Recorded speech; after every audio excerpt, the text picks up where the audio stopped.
Now, in this context, writing in the middle part of the 20th century, Rand surveys the formal education system of the United States right at that time, and she's not very impressed. She has harsh things to say about two broad approaches to education that are dueling, so to speak, in contemporary education at that time.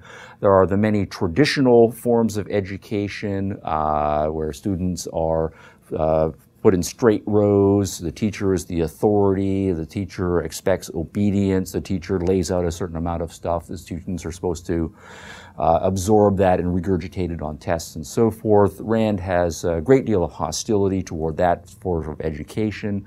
It's largely dehumanizing. It doesn't treat the students right as individuals, right, with their own interests, their own pace of learning, and it's not self-directed. And of course, it instills a kind of political authoritarianism in the social structure of the classroom. So that is inappropriate. At the same time, she is critical of broadly progressive, right, forms of education at the time.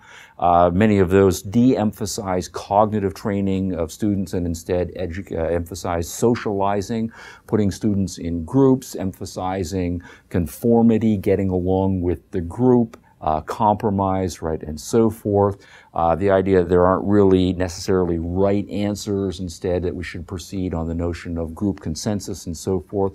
Kind of a strong, radicalized version of pragmatism that had a great deal of currency in the middle part of the 20th century. Rand is opposed to that form of education, right, on the grounds that it is not individualistic, right, that it puts the group, right, over the individual. It tends to de-emphasize the notion of truth and objectivity in the favor rather of a kind of social subjectivity, whereas for Rand, objectivity and the respect for facts being facts has to be fundamental rather to any healthy form of education.